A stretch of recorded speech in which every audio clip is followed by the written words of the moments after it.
From the Great Rocky Mountains with photographers from all over the world, you are listening to the Rocky Mountain Photography Show. I'm your host, Jeff Futter, and thank you for listening. This is episode 13, Taking on Photography Full-Time and Dealing with Burnout. I've got Jen Guyton with us, Terry Smith, Jim Caldwell, and Fred Rodgers. How's everybody doing today? Great, doing good. Great, thank you. It's not bad. The forest fires haven't got us yet, so we're still okay. Yeah, but the smoke is Yeah. pretty horrendous. At least here it is in Yep, central smoke was Wyoming. nasty this morning. Where are you located, Terry? I'm in Prineville, Oregon, Central Oregon. Oh, yeah. I have a sister living in Sweet Home. Okay, yeah, just across the mountain. I'm So far here- from Pendleton originally. Okay. Here in Grew up- Florida, we've been smoke-free so far, so. knock That's on wood. good. That's good. Just heat. Just lots of heat. Lots Where of are you heat. from, Jen? I live in Charleston, South Carolina. Nice. Ah, Jen, do you want to get us started by talking about your journey from being a biologist to becoming a full-time photographer? Yeah, absolutely. I have been passionate about wildlife since I was a little kid. And then when I got my first camera as a teenager, I realized how much fun it was to photograph wildlife. And I really wanted to study photography, but there wasn't a really clear path forward. So I ended up doing my PhD in ecology and evolutionary biology. And all of that meant I got to spend a whole lot of time in the field getting right up close to animals. And I had tons of time to shoot. I had opportunities that almost no one else that I knew had. And that really helped me get my foot in the door with photography. It really started rolling when I got my first National Geographic grant for the first year of my PhD. And I started meeting other people who were real life, full-time wildlife photographers. And I realized that it was a real thing, a real possibility, and not just a pipe dream. And so I spent a lot of time during my PhD building up my portfolio, getting my first assignments. And then after I finished my PhD, I was able to do it full-time. Beautiful. And Jim and Fred, did you want to talk a little bit about your start in photography and your career and how you were able to take it on full-time? Well, probably interesting in the fact that Jim and I didn't know each other originally. He's lived in Florida for much longer than I have, but I've been here about 50 years. Basically, God, you're dating us, Fred. yeah, it really started with the passion for photography. And that's the first time I picked up my first real film camera. That was my grandfather's. From there, I went into education. And of course, what happened during that, I wasn't doing photography for a living. The photography is what helped me make a living because I was teaching horticulture. And so I had hundreds and thousands of slides. So that was back in film days. As time went on, I walked into a photography shop with a light leak in one of my film cameras. And guess whose shop it was? Jim's. And we became good friends from that. And we both started doing photography together. We've gone through a whole gambit of different things. We've done event photography. We've done wedding photography. What else? Wildlife we started, photography. we've done wildlife. We did conducted workshops. Right. The big thing for us when the wildlife really started taking off into nature, and of course, nature photography was a natural for me with plants, flowers, insects, that type thing, because I'd taken those for years. So we ended up doing workshops together, and both in Florida and outside of Florida. So we did that for several years, and we found that to be a lot more satisfying for what we were doing than trying to say shoot weddings or do events, because it can be tricky. And we could pass on what we'd learned, good, bad, and ugly, to other people, and it's worked out very well. And both of us, I'm sure, have a huge portfolio now. And we went digital. Gosh, how many years back? About 2000. All right, that's when we went fully digital. So for us, it's been kind of an interesting thing where we might do things separately or together, kind of like siblings in some ways. Why don't you fill in some of the blanks on that then? Yeah, I give my story. I picked up a camera when I was about 9 or 10. Became fascinated with photography. And when I went off to college, I was in mass media. Got my first bachelor's in mass media, television communications. I worked 10 years as a motion picture cameraman doing industrial films, TV commercials, and kind of got burned out. It was kind of the what your theme is for this podcast.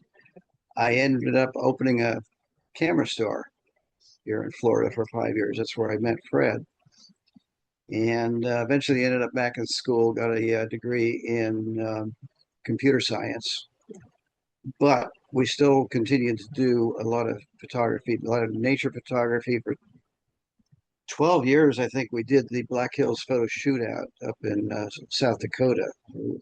Fred and I were instructors. We also had one here in Tampa, the Tampa Bay Photo Shootout for 3 years. 2 seasons. Yeah.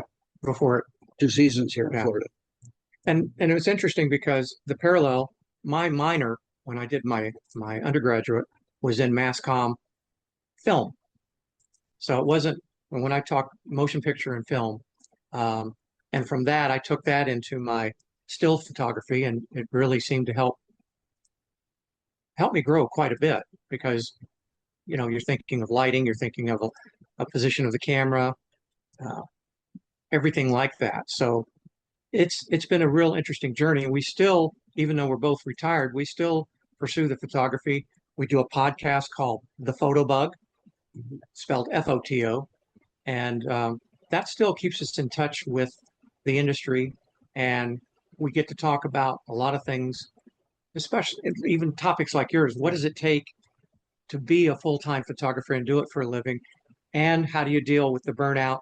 How do you deal with the negative sides of that? So we do an emphasis on wildlife and travel photography.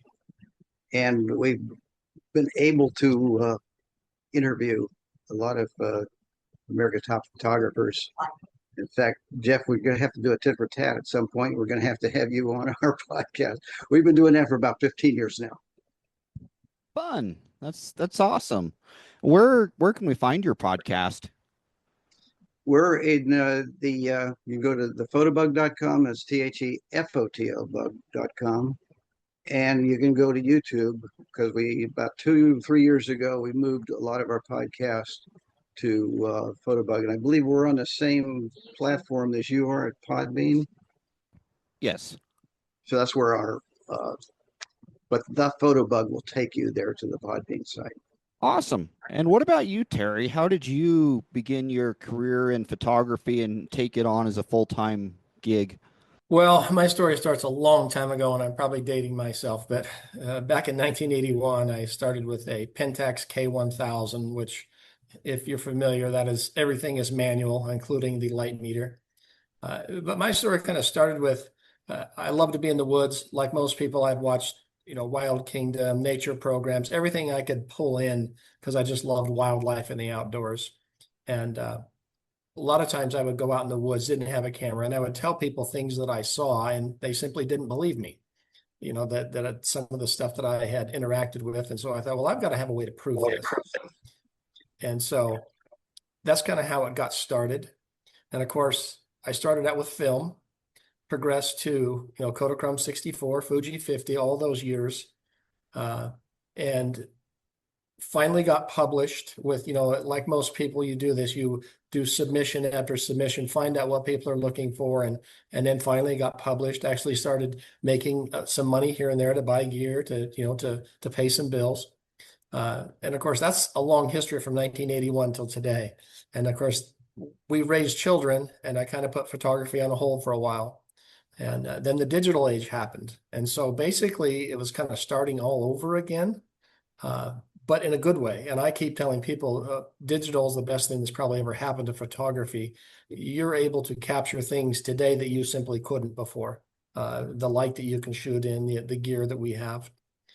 So at that point, I'm still working a full-time job. And my photography was based on vacation, days off, basically whenever I could do it. And then I retired 5 years ago. And so that's when I kind of took the journey into this is what I do now. And so I've embraced that. And with that, it has its own challenges, as you probably would all know. Real life is still happening around you. You have other schedules that can interfere. but you also have to be flexible in that if something occurs, like for instance, this last winter, we had a snowy owl migrate along the Oregon coast, and that's not something that you can wait till next week to go for. So you've got to pack your gear and go the next morning or that night or whatever to try and get that opportunity. And those aren't always successful, but you have to try. That's why I say the flexibility has to be there. And my wife is very understanding and knows that some of these opportunities just don't come, and so you have to kind of do what you do to get there. Uh, and so that's kind of the deal. And of course, over time, I've been able to upgrade my gear. I feel like I shoot Canon gear, and I feel like it's some of the best equipment out there to help me be successful. And I feel like if you put everything in your favor, then it helps you be successful. Now, other people will tell you it's a different setup, and it's all a preference. There's so many good cameras out there these days that it's a matter of what you like. And I just happen to like the Canon menu systems. I've gotten used to them. They're easy for me to manipulate, and that's kind of it in a nutshell. Yep, and we all have our preferences on gear for sure. I actually use Panasonic Lumix gear, which full frame gear, which most people kind of try to shy away from, but I absolutely love it. So Jen, I wanted to talk a little bit about the March 2024 National Geographic cover. You shot that, and can you tell me a little bit about it? Yeah, the cool thing about shooting that story, which was on spotted hyenas, was that I did a lot of it in infrared. I wanted to tell the truest possible story of hyenas, which of course they're nocturnal animals, and so I knew I had to sort of embed myself in their lifestyle in order to really represent what their life is like. I had no idea how to shoot in infrared. I had never done it before. And I had a lot of help in getting the gear together from the National Geographic photo engineering department. And they helped me figure out how to put an entire infrared lighting system that we mounted on our truck. We modified a couple of Sony cameras, a couple A1s and an A9, A9 II, I think. And then I was able to actually just go out into the savannah and shoot in infrared using these pro photos that we had modified with an infrared filter on the front of them. It was an incredible learning experience. It was like learning photography all over again because I was out there on the savannah figuring out how to photograph these moving animals in the dark when I couldn't even see where they were. That was the amazing thing is that infrared lights are invisible to the human eye as well as to animals. And so I often felt like I was shooting blind. I was looking out at the landscape and I couldn't see anything at all. Sometimes a little bit if there was moon, but on dark nights I could hardly see anything except what was on the back of my camera. And I spent about 6 weeks shooting that story, and I learned a whole lot, got very good at taking those photos, and the story ended up on the cover of Nat Geo magazine. And that's kind of in my opinion, that's kind of the goal of most photographers, at least most wildlife or nature photographers, is to end up in National Geographic magazine, let alone on the cover. That's just awesome. I've been published in a couple of magazines in the magazine, not on the cover, but it is such a cool feeling to be able to go into a Walmart or any other store and pick up a magazine and see your picture in that magazine. It's just kind of breathtaking. Yeah, it was an incredible feeling and a childhood dream come true. Absolutely. So Jen, while you're up, do you want to tell me a little bit about your experience with photography, with getting burnt out from it, and how you were able to overcome that? Yeah, I really started to notice that feeling in 2020, which was when I moved into photography full time. I just finished my work in Mozambique in 2019, and I had really big plans for 2020. I had assignments lined up, I had a deal with Canon lined up, and then once COVID came into our world and the lockdowns happened, everything got canceled. And I ended up spending the better part of a year not really shooting very much at all. And that brought me to the realization that I didn't really know who I was without a camera in my hands. It was my entire life. And I realized that I had been working for years on a fuel of validation, of, getting the next achievement, getting the next assignment. And then as soon as it was over, I would feel high for a moment and then kind of go back down to baseline and have to find, my next hit of validation from somewhere. And that is an exhausting way to live and work. And that really all came to a peak with the Nat Geo cover in 2024, because afterward, I completely hit rock bottom. I felt really great about it for a few weeks. And then it kind of hit me that I went back to feeling the way I'd felt before, even after this huge childhood dream come true. And so I realized I was going to need to find a different way to live and work, that I had to figure out how to make it not about validation, but about my own internal drive, my own curiosity, my own creative passion.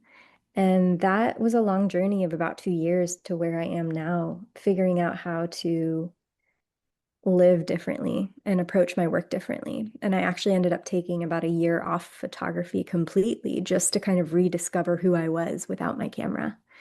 And now I have a much more balanced relationship with my work. I say no to a lot more things. I seek out the things that truly excite me rather than the things that look really good on my resume or that look really good on a website or that's just a really cool story to tell. So the fuel that drives me is completely different now, and it's made me just a lot happier as a human being. I And like that. I like that story. one thing you said that definitely stands out to me is seek out the things that really excite you. I've tried all kinds of photography, every type of photography pretty much, and I just keep going back to nature photography as my what I do. I tried portraits for a while and just I don't feel like I don't get the rush like I do with nature photography or the emotion inside me like I do with the nature photography. So that's a really good tip right there. Seek out the things that really excite you. What about you, Terry? Have you experienced burnout and how did Yeah. you deal with it? So I took some notes here and I kind of wrote some thoughts down and I'll kind of go through these a little bit. But yeah, earlier, just as soon as this year, we had a trip to the Pantanal in Brazil planned, and in fact, we just got back here about a week and a half ago. So up to that, a lot of excitement. I was searching YouTube. I was doing all the research I could. Um, and then I got up one morning and because I photograph around here, I try to get subjects when the migrating birds are coming through, different. And I got up and I didn't feel like doing it. And I'm like, what's going on here? Because I mean, I'm very passionate about it. I absolutely love it. I love the rewards, whether it's being published or whether it's just the satisfaction of capturing a great image. I just really love that. And so the first thing I kind of did is that, you know what? I'm just going to take a little break, just a short break, just to kind of see how things are going and see if I miss it. And I'd say after about a week and a half, I was like, I don't have a camera in my hand. I need a camera in my hand. This is who I am. And so that's kind of a short thing that you can help. But the other thing, as I look at trying to look at my work, see what can be improved on, what techniques I can look at. And then the other thing I do is look at other people's work and not to copy their work, but to get ideas of angles, flight shots, wing patterns or poses on big game, that sort of thing. Look at what maybe is out there that I'm not getting, and it kind of creates a new challenge, in my opinion. And I think that helps as well. Um, a website that I use that you guys are probably all familiar with is naturescapes.net. And it's really a culmination of worldwide photographers who post on there for critique and for pleasure, depending on what it is. And you get good feedback, but you also will get the satisfaction of top photographers in the world, critiquing your work with good comments, not just you need to do this, you need to do that. This is an excellent image because you did this or did that. And that is part of the little validation thing that whether you need it, it helps. You know that what you're doing is on the right path. The other thing that may seem kind of silly, but look at your equipment and see if the equipment that that you currently have is doing what you need to do. Do you need to improve that? Do you need to exchange some stuff? Now, not everybody can just go out and buy $10,000 lenses, but there is a used market, and there's other avenues that can help you. Um, I did buy some new gear here this last year. I upgraded to the R5 Mark II, which is a spindy camera. And so I traded some gear in to get that. So that left me without my 70 to 200 f2.8. And I found out I was missing that lens, but not so much on the low end, but the 200 millimeter f2.8. So I bought a straight 200 millimeter f2.8, and I found out that has given me another niche that I just love. And I took that with me to Brazil, and I used it quite a bit. And so it's just little things like that kind of keep you moving. And then the other thing I talked about, like you get up before daylight, you go to your places, change up your routine a little bit. Don't do the same thing all the time, and maybe go to new places, but just try to keep things fresh. And I think that covers what kind of the things that I do. And one thing about gear is everybody is different and everybody needs different gear. I used Nikon, and then I went to Sony mirrorless cameras, and I just found that it was just too small for my hands, and I just didn't like it. And then I switched to Panasonic, which my S1R is a lot bigger and it just fits in my hands. The buttons are right where I expect them to be. The menu system is how I expect it to be. And for everybody, that's going to be different. What about you, Jim and Fred? Did you want to talk a little bit about your experiences with burnout and how you have overcame them? I think I could have mentioned, if Fred had mentioned that we did weddings for a bit, that was a quick burnout for us.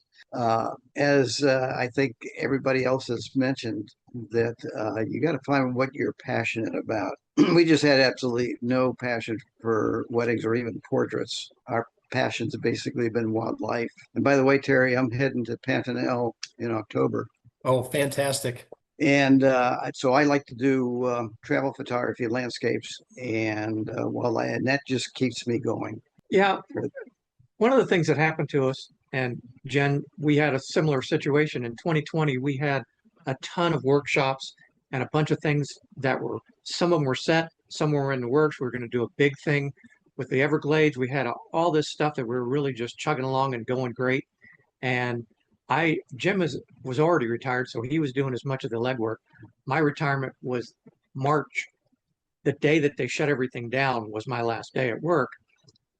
And we hit kind of a rock bottom as we can't do any of this. The only thing we did from that point on until 2021 is we did one workshop, and it was done via Zoom. And it was kind of anticlimactic. We did as much as we could to really deliver it well, but it didn't feel the same as if we were doing something live. Also, I didn't stop shooting. I didn't stop my photography. As a matter of fact, I started doing things where there was nobody around, and I was, taking walks, and I was shooting nature and wildlife because nobody was around here in Florida. The wildlife started resettling in areas where normally it wouldn't be. I was getting owls nesting a block from my house. I was getting all kinds of shorebirds and wading birds that were just going into any place they wanted. As a matter of fact, I would get a dirty look if I was out there with the camera and they walked across my path. They would stop, look at me almost as if, what are you doing here? And keep going. I just kind of withdrew into myself as far as I'm going to redevelop what I'm doing with my photography. And it led me eventually to go mirrorless. It kept me going to experiment. It kept me going to think about, what do I really want to do next? And I'd left all the other stuff behind. I even did portraits when my daughter was doing dance. I was doing the recitals and everything. Sometimes Jim was helping me because we would do stills and also record the recital and do all the pre-shots. And I just said, I'm not doing that anymore. I'm going to concentrate on my photography. What do I like? Well, I love wildlife, but I like the nature side because of the horticulture. I know the plants. I know the trees. I know a lot about those things. And that's kind of what kept me going. I went back to my basics. I went back to the things that I knew that I really loved. And I didn't feel like I had to have the camera in my hand all the time, but I had it enough to where all I wanted to do is I had a convertible at that point. I'd jump in my convertible, go riding. I could stop and photograph from the convertible or take short walks. That kind of got me back into it. When things started opening back up again, I was more or less ready and refreshed. And I spent time with my family, of course, a lot more of that. And I don't travel as much as Jim right now because I do have a pretty good amount of family still in the area, daughter and granddaughter, special needs granddaughter. So I try to be a little closer by, um, and don't travel as much as I used to out of the state. Occasionally I'll try to make a trip if I can. Sometimes I try to get out to see. I have a sister in Oklahoma and a sister in Oregon, and so if I can find an excuse and dig up the money to justify flying out there, I'm going to be out there doing photography whenever I'm not hanging with them. So Say one of the projects too, Fred, that I've been doing for the last couple of years is trying to find some of the hidden spots in Florida where there is a good wildlife and that maybe not as well known. Right. And we're hoping that those will stay because the one thing that's happening in Florida is heavy, heavy development. We're worried about losing habitat.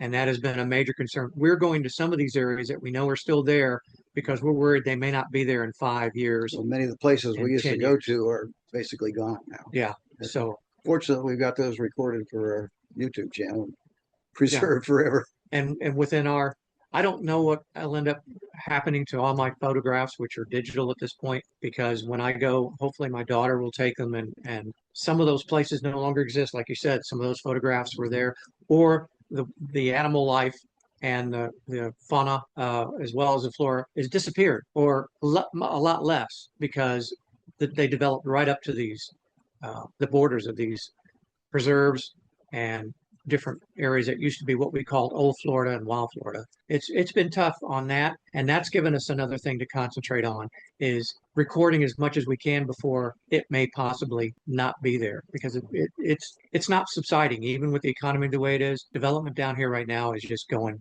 gangbusters. So, but anyway, I know I kind of strayed off the subject, but that's what keeps me alive is all those different things to allow me as a photographer to either record or be a part of. And if I can use that in an instructional way, in an educational way, or if we can use that on the podcast just to share these things, those hidden places, then I feel fulfilled when I go to bed at night. Unfortunately, I don't get to travel as much as I'd like just because I have 4 kids, and that keeps me busy. I am divorced, so when they're with their mom, I do get to some travel time, but I do have family that is spread out throughout all different parts of Oregon and all different parts of Washington.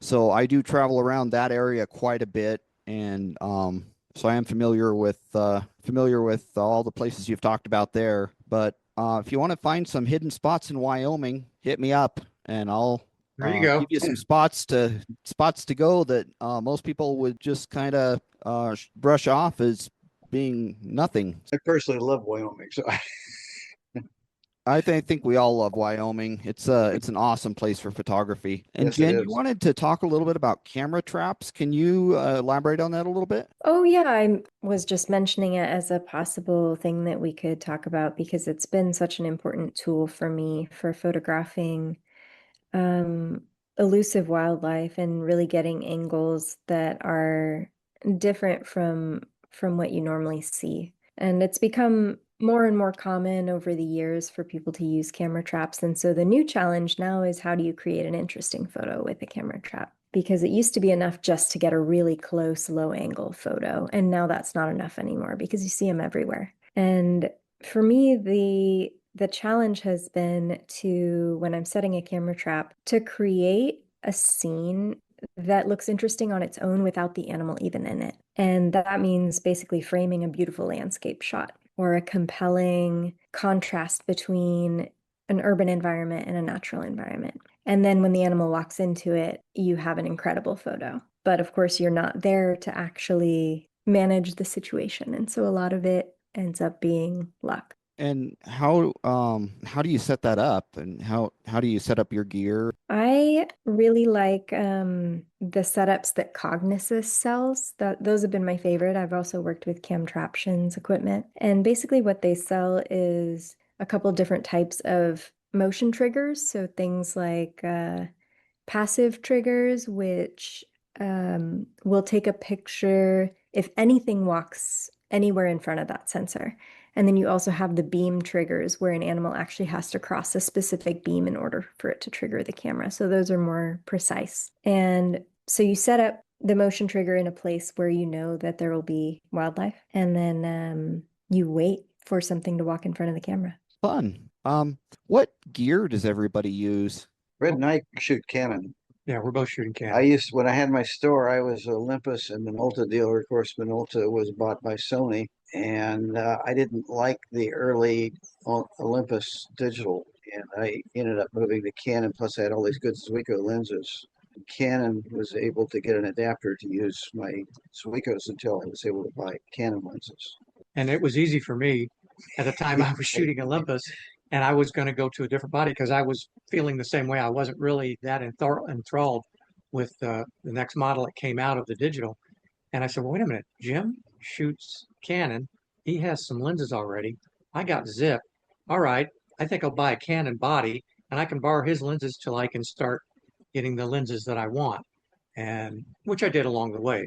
I have three basic lenses I use, and I use it. And I'm a zoom guy. I don't use any primes right now because of the type of shooting that I do. I have a macro, a 90 macro.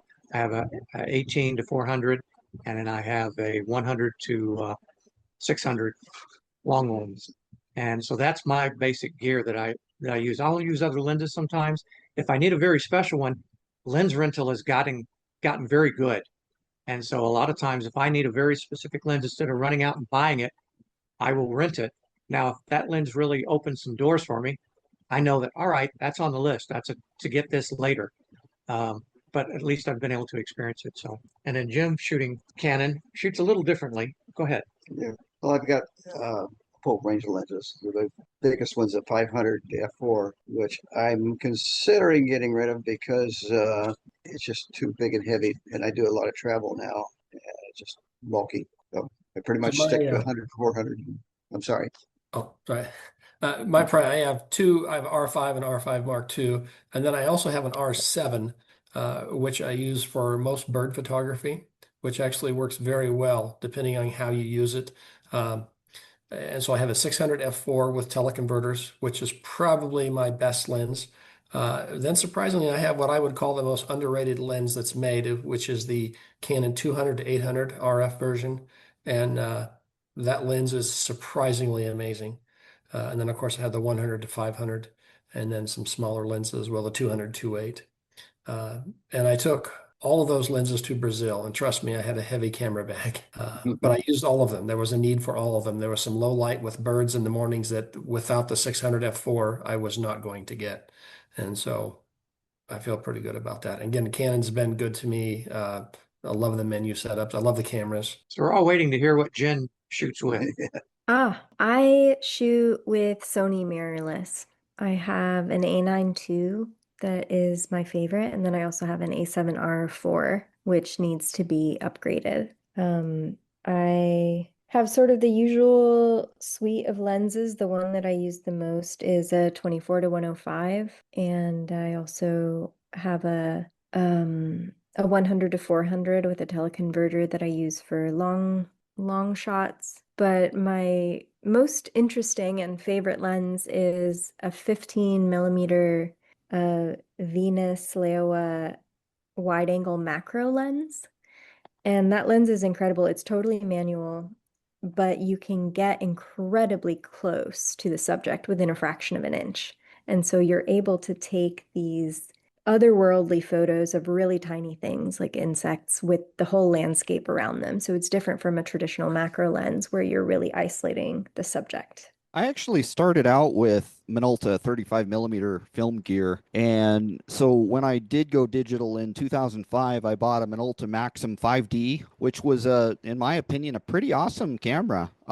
Actually one of the shots that ended up in a magazine I took with that camera. Then I bought a Sony A100 because Minolta's camera assets went to Sony. So all my lenses would then work with Sony gear. So I hated that camera. Absolutely hated it. And then I went and switched to Nikon and used Nikon for quite a few years before I went mirrorless. And I didn't really like the mirrorless options from Nikon because they only had one card slot. They didn't have the dual card slots on the original Z6 and Z7. So I went and bought a Sony A7 III, and that was a pretty good camera. I liked it okay, but like I said before, it was too small in my hand, so I switched to the Panasonic Lumix X1R, which is what I use now, and it's an awesome camera except for the autofocus. The autofocus kind of stinks because it uses a contrast-based autofocus, not a phase detect autofocus. So doing any kind of wildlife or anything like that, it kind of hunts in and out for focus, which is irritating, but for what I shoot, it does perfectly fine. It's perfectly fine.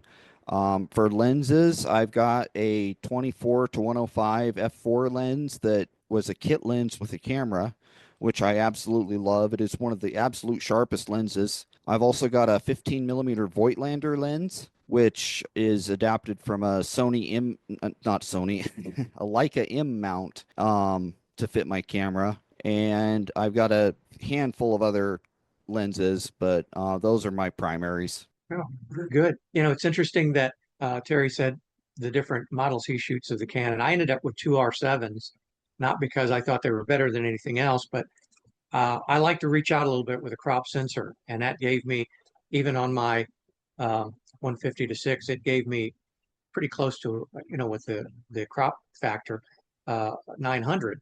And that was nice for me because some wildlife can be quite skittish. And I'm not talking the big guys, always lions or I'd love to get a Florida panther if I could ever find a place that we're allowed to go and see them because they've become so protected down here. But for other types, and I've gotten bobcats down here, but it allows me to reach without encroaching too much on that animal, even birds. So, and I'm shooting all Tamron. I'm not shooting any Canon at this point. I sometimes will borrow Jim's lenses, but actually sometimes he borrows mine. Jim doesn't have any brand loyalty. I don't think he shoots Canon.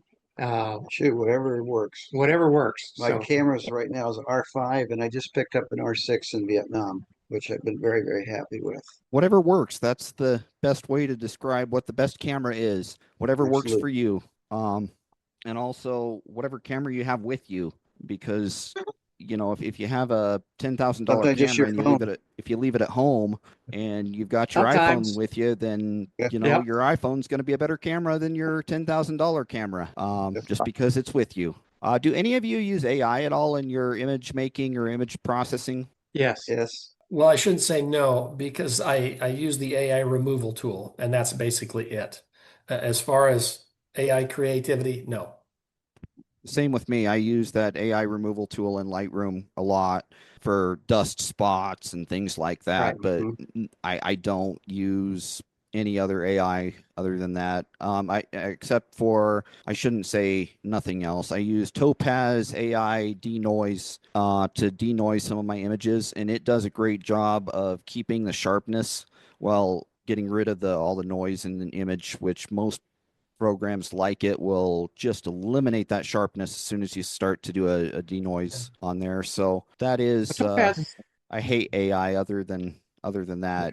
It's not. Luminar is another good one. It's good for enhancements AI, but not for AI creation. Yeah, and I don't really try to use that for enhancement. I use it to help make my workflow a little smoother. As you said, you've got Topaz Labs, you've got On One, you've got Luminar, and then of course Photoshop.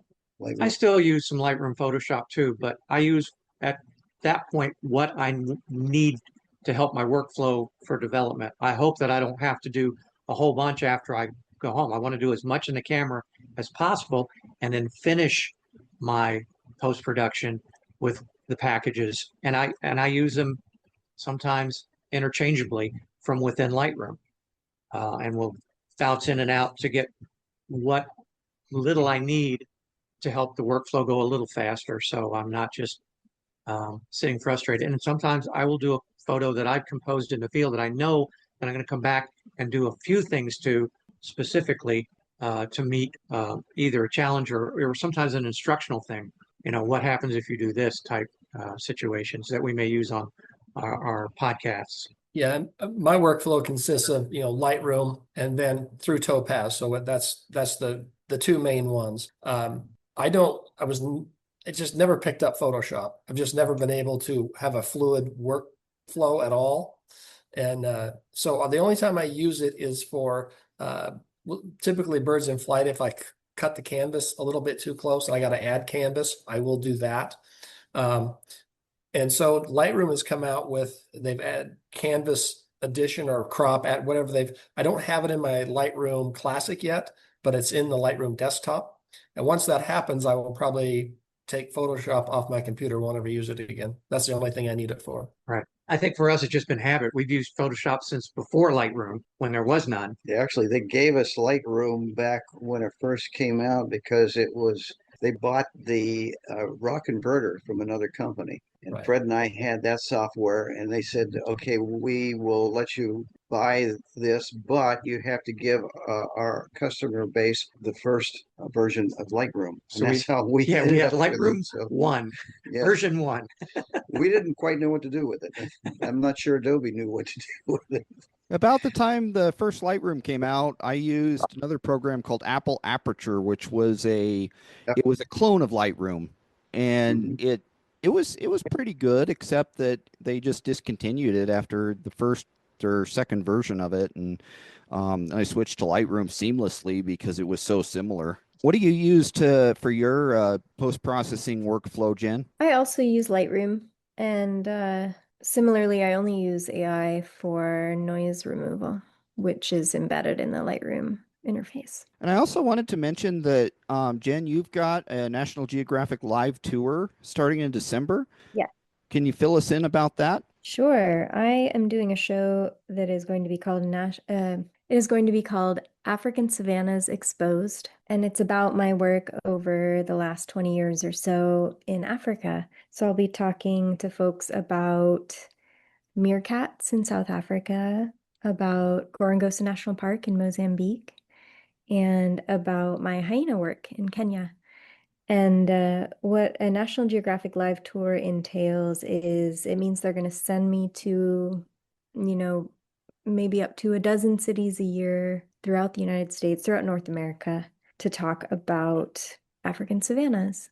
That sounds like a lot of fun. May I ask Jen if she's coming to Florida? I come to Florida a lot. I'll actually be there in the next couple of months at Avon Park Air Force Range. Are you doing your presentation anywhere? I don't know yet. The only places I have booked so far are Buffalo, New York, Dallas, and DC. So I'm just we'd love getting to see it started. if you come to our area. Absolutely, I'll let you know. Good. That might be one worth traveling for. I'm doing a private workshop in Iceland in about 3 weeks. I've been going to Iceland for about 20 years, leading workshops. So, and then Pantanal, as I mentioned to Terry, but I'm not leading that workshop. I'm a participant. I'm kind of pulling back on the workshops that I lead now, and just becoming a participant. It's a lot easier. Avoids burnout. And by the way, we have a name for AI. We call it Aye. That was our first impression of it. Yeah, we when did we a whole started seeing it. podcast on that was back when it was first coming out. So there's good about it if it's embedded in the software and helps with workflow without having to do things for you. That worries me. That photographer is going to come along and depend upon it. And is it going to be their photography or is it going to be what the AI gave them as a result? Do you need a camera anymore? Yeah, that worries me. Type it in. So, And it's getting harder and harder to tell the difference between an AI generated image and a real image. Absolutely. Especially an augmented image where you take the picture and then you add things with AI. I've noticed too that the AI world has migrated into YouTube. A lot of so-called documentary videos are full of false video footage, if you will, and yet not everyone recognizes it. So they think some of these things are actually occurring and they're not. And most of them you can look at it and go, that doesn't happen. That just doesn't happen that way. But it's out there. And you have to be really, I guess, critiquing to see it. And Yeah, people not familiar with technology, especially older people, they're not going to know the difference, and they're going to think that a lot of those videos are real. we resent that remark. We're the elderly people here. I think we resemble that remark. I mean older folks that are not familiar with the technology, not. So you guys get a pass. Me too. We're not dinosaurs yet. No, Mhm. and it is interesting because there are people running around with their cameras on their phone. We wonder why they haven't put a phone inside the camera. Wouldn't that be great? You're out in the field and you're doing some photography and oh, wait a minute. Hello. Yeah, honey, I'll be home by dinner. Okay, thank you. Bye-bye. And just keep shooting.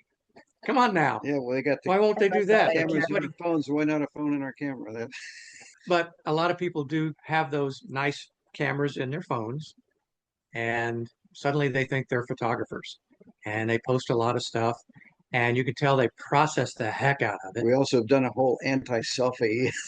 bit, Problem so- is, it's usually like this with selfies. Yes. Yep. Yeah. Oh yeah, the selfies too. But Oh yeah. I see a That's lot why I of people said that we're anti-selfie. will shoot from the correct end, and you held yours correctly. So many people are walking around like this Yeah. all the time, Especially for just- video. Oh yeah, that drives me crazy. That always has driven me crazy. Why do they Oh, hold it you and me vertically both. instead of horizontally? Yes. What is your motivation to get out and shoot? it's morning. Well, Fred will Anyone? often call me up and says, "You ready to go out and get some shutter time?" And I said, "Well, sure." Yeah. It doesn't take Doesn't take more much. than one act. I like Just- the excitement of sometimes getting something new that I've never got before, or seeing it, or having that interaction. And it's like there's always that possibility. I mean, we've had here, even in Central Oregon, we've had birds from other continents show up here. And so you just never know. I mean, you could go down to my local wetlands and maybe there was I believe it was a white wagtail, which doesn't even live on this continent, was down at our wetlands back in the spring. And so you just never know.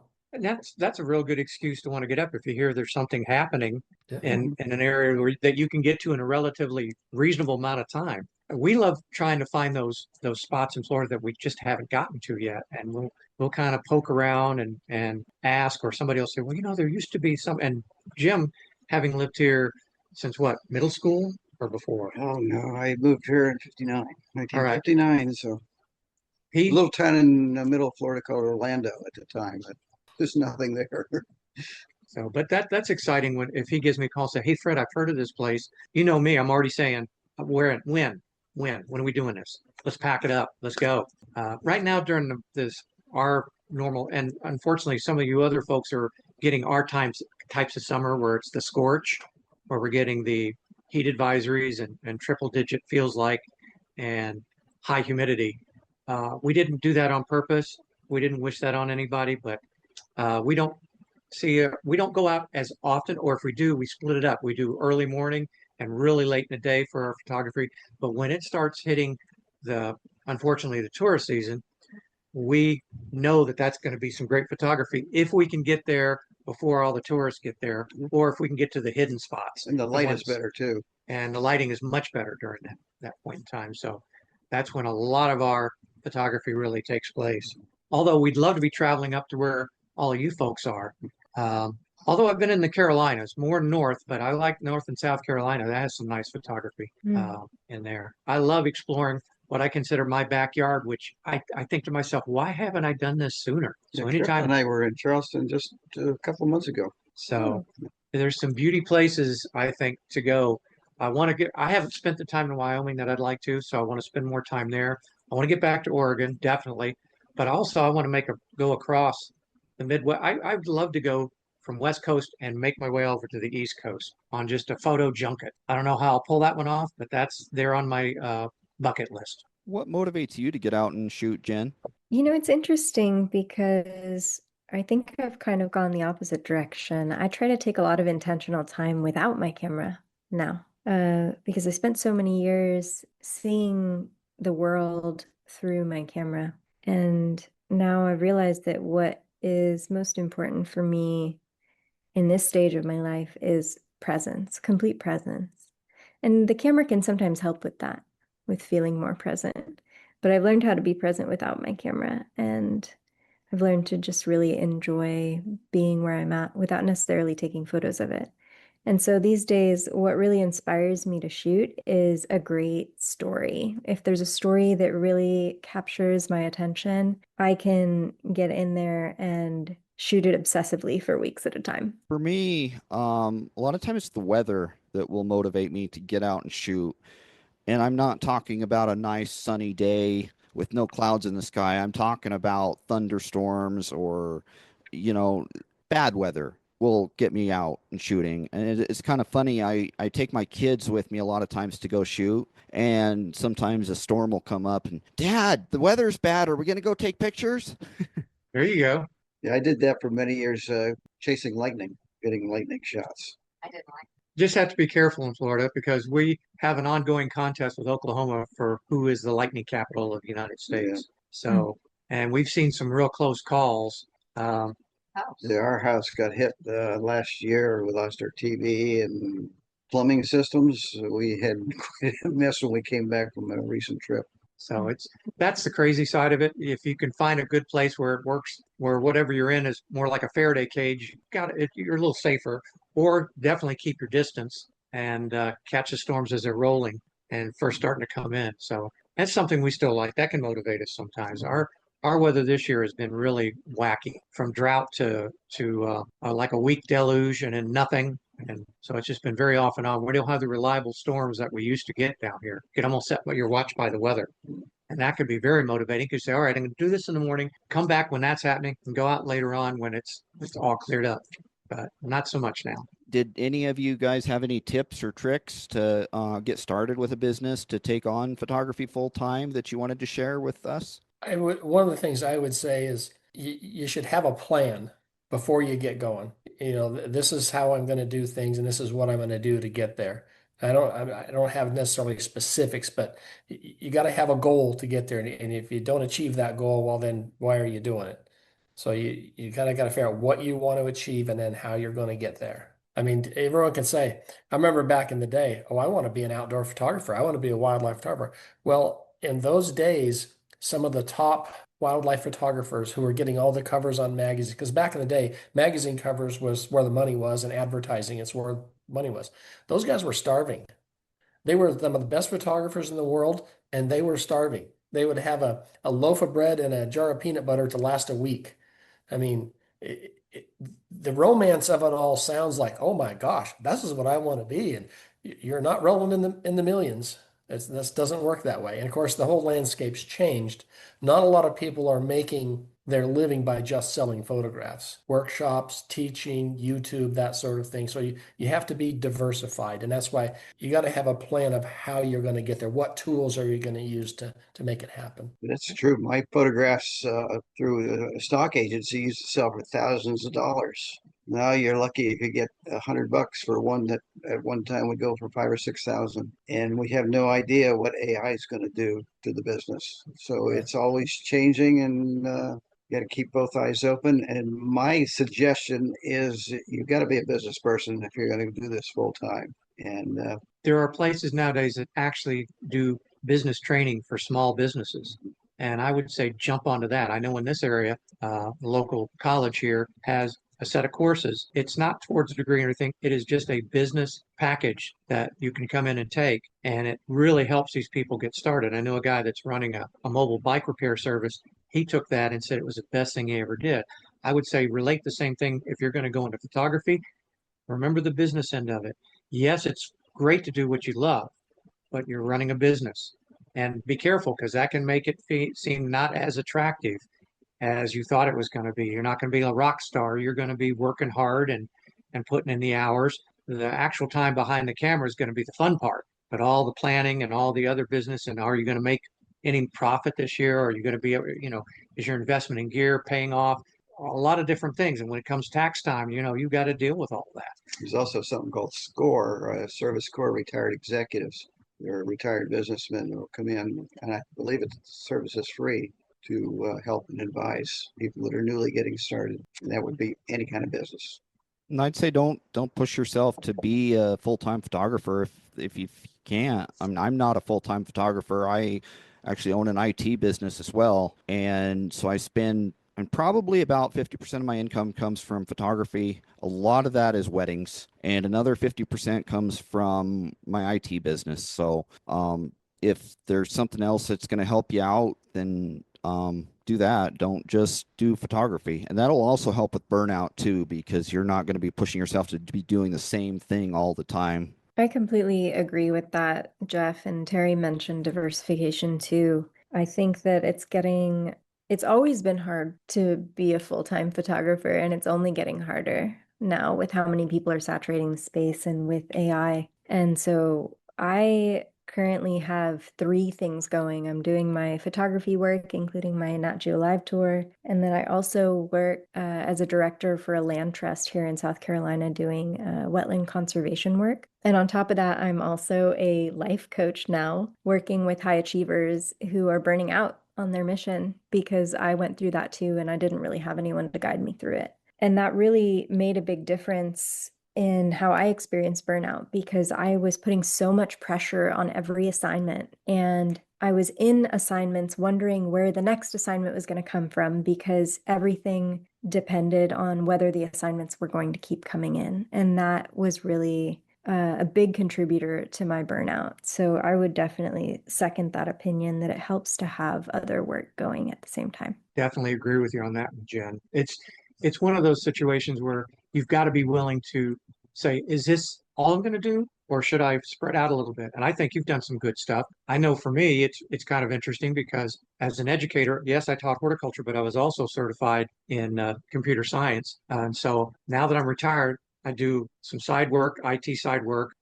mainly at a small law office, but then I have a couple of other things that come in. I then, of course, do the photography. And the third thing is I'm a musician, so I play in a rock band. I play drums, and those things actually feed into my sanity, my creative juices and my sanity. So I can kind of go in different directions. And I have those three things that I enjoy doing. And I kind of get to do them a little bit more on my own terms now that I've actually into the retirement part of my life. So, And I think a lot of things like, and Jen could probably confirm this, that I was fortunate at one point to work with Joe McNally. It was at one time was the highest paid photographer at Nat Geo, and he said when he was there, they had something like 7 or 8, maybe 9 full-time photographers. He says now they just have. He said I don't think they have any full-time photographers. It's just he said they basically replaced them with business people. Yeah. And yeah, a lot of stringers. Mm-hmm. Yeah, everyone is a freelancer now. There's a lot less continuity and there's a lot less budget for everything at all publications. So, Jen, if I send you a copy of the March 2024 National Geographic, can you sign it for me and send it back? Sure. Jen's about to get flooded with. Yeah, maybe I won't give you my address on air. I have just a couple of comments because we've all seen the changes, and maybe Jen is not much because she seems to be a lot younger than the rest of us. But we saw this transition to the digital, and as I mentioned earlier, digital is one of the best things that's ever happened. But what it also did is it made camera gear available to basically everyone. So if I go to the Tetons or to Yellowstone or places in Montana, everybody shows up with 100 to 500 to 500 to 600. Everybody has that gear now. And so that's one of the things that's also saturated our market. But also back, and I say back in the day, I'm talking about the 80s and 90s, we did not see, it was a male-oriented, male-dominated profession, if you will, or activity. And since then, we've seen an influx of fantastic female photographers. Some of my best friends are some of the best photographers I've ever. Some of their work is just breathtaking. And I think that's one of the better achievements that this revolution has helped. Yeah, to that end, I think most of the people attending our workshops, I'd say it's probably 70-80% women. Yeah. I agree with that. I was born in the late 80s, so I didn't start photography until the late 90s when I was a kid. But my dad, he had a major interest in photography, so he had a bunch of old cassette tapes from Seattle Filmworks. With every photographer on those cassette tapes was a male, and one of them was actually Art Wolf before Art Wolf was really known like he is now, and that's fun to listen to. But I still got him. But yeah, everything there was all male oriented. And now you see workshops and things, most of it is female oriented. Yeah. Well, the bottom line is that photography is something that anybody that's willing to really seriously step into it can do. We get a lot of people who are enthusiasts. They're not really worried about making a living. This is something they just love to do. This is their relaxation. A lot of IT people I used to know would do photography just to de-stress. For them, I don't know how much that they took home with them as far as the actual photos, but they loved getting out there in a little bit more open space, outside, nice day, bad day, whatever it is. It was still better than a good day at the office. And I think it's a stress reliever on that end. And hopefully we'll see people that will do that. I encourage it. As far as people that want to do it professionally, something you want to seriously think about. And there are a lot of changes. Be willing to change. You may have to reinvent yourself about every 7, 8 years for what you do. It doesn't mean you do a different type of photography. It just means your approach to it may need to be adjusted. And again, diversification of doing other things and trying to keep your sanity and trying to stay on top of what's going on in our industry, in this industry, is paramount. If you can do that, I think you can have a nice balanced life and you can enjoy the photography, but also you can make some money at it if not something you do full time. And if it ceases to become fun, you don't enjoy it anymore, then it's time to do something else. Where can listeners go to see and enjoy all of your beautiful work? My main, you go through social media. Social media is the way of the world these days. So my main contact is through Instagram, which is Terry W. Smith, Images on the Outside. And that's also my Facebook photo page as well. And that's how I do a lot of my sales, is through social media and contact through that. And then I work out the details with the customers. We're on YouTube and Facebook. And we're the Photo Bug, and then our own names, Jim Caldwell. And in my case, it's basically Fred Rodgers or Fred Photo Bug.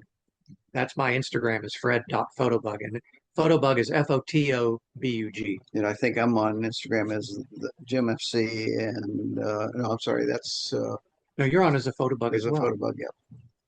I think you're I'm on. not thinking of X. Yeah. So, and some of the stuff we put out there is stuff that we just enjoy. We're not looking as much for the sales or to keep the income going. And we know we've got more time behind us than ahead of us. We're semi-retired now. As far as doing that type thing, we'll pick up on a project if it presents itself and we say, no, this might be fun, and do some individual things. Well, it's just like my Iceland trip. There was 2 ladies that contacted me and said, could you put the trip together for me? Okay, so sure.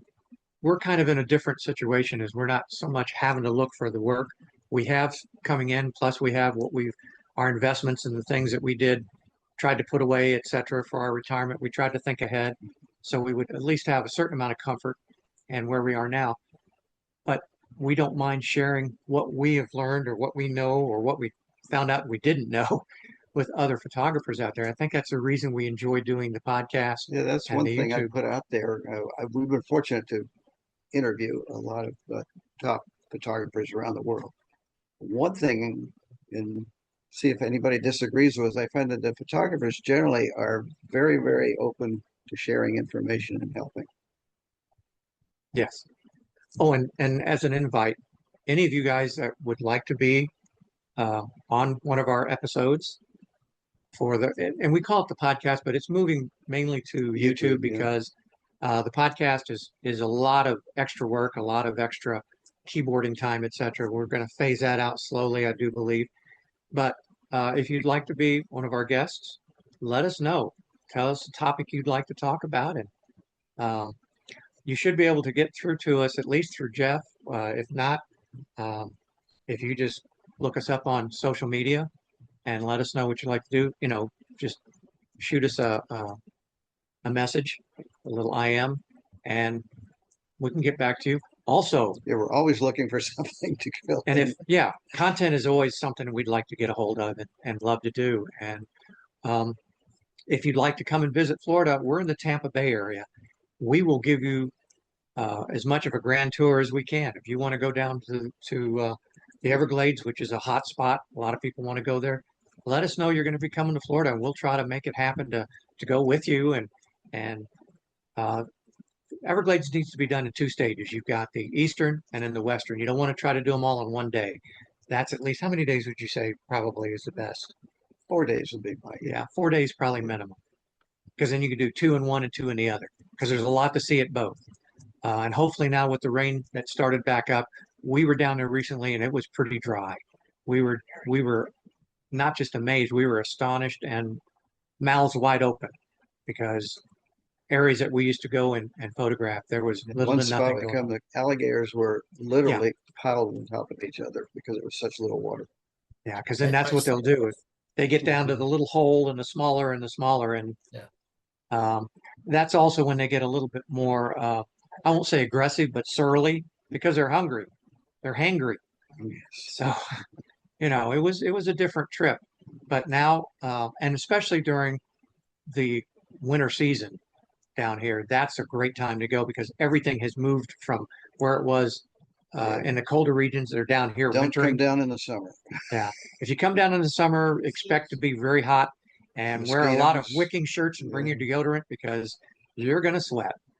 But during the The winter months, mosquitoes will eat you alive. yeah, and also the mosquitoes. We have two kinds of mosquitoes in the glades: the ones that'll attack you and the ones that attack the mosquitoes that attack us. So, you know, It's the state bird. and we know the secrets to repellent. We know the best Yeah. repellents down here too, without having to use DEET, which I don't like using. Yeah.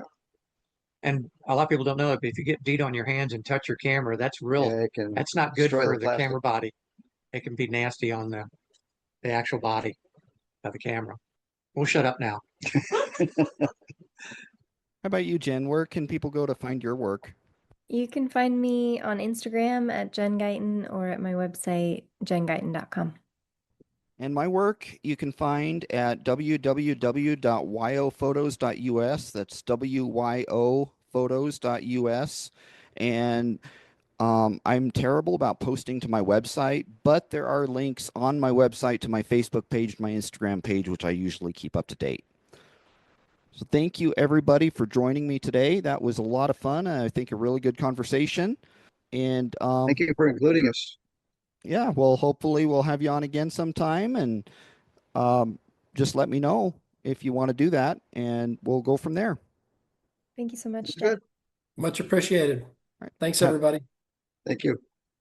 This was the Rocky Mountain Photography Show. Please visit us online at rockymountainphotoshow.com. Thank you for listening and have a great day.